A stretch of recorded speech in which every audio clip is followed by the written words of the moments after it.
Ah, mes chers pamplemousses, vous m'attendiez, n'est-ce pas? Bon, j'ai pas plus vous faire attendre, la partie du Dreamcore.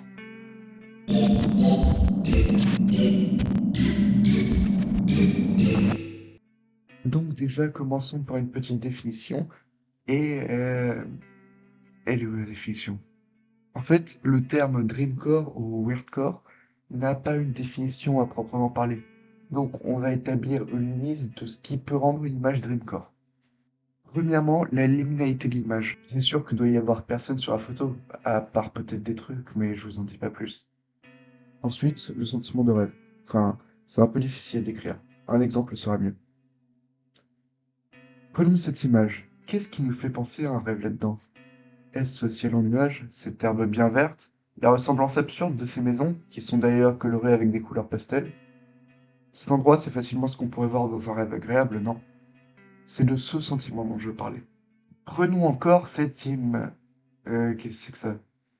Pourquoi est-ce qu'il y a un texte sur la photo? C'est le second point de cette esthétique que personnellement j'adore.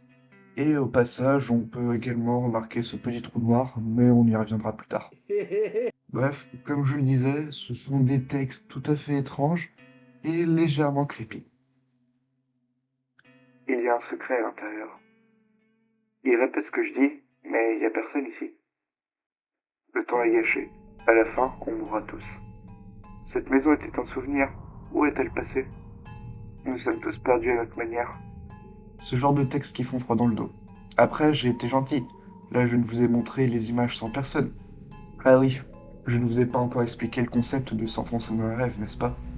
C'est un phénomène complexe, mais globalement, dites-vous que dans le canon du Dreamcore, si vous allez explorer dans vos rêves, vous pouvez vous éloigner de ces paysages pour le moment relaxant, et c'est ce que nous allons faire. Enfonçons-nous dans ce rêve. Bienvenue. On dirait que vous êtes parti plutôt loin dans ce rêve. Attention à vous, ils ont l'air menaçants, mais ils sont amicaux.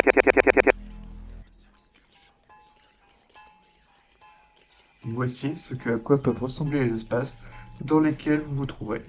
Des espaces sombres, glauques, insalubres et profondément terrifiants. Peut-être dans ces endroits, vous trouverez ceci. Glaçant, non? C'est une énorme partie de ces images.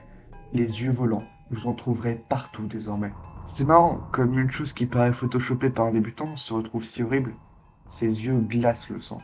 Est-ce réel? Ne regarde pas. Tu n'es pas prêt. Ne regarde pas. C'était flippant, n'est-ce pas? Allez, tenez-vous prêts. On plonge encore plus loin.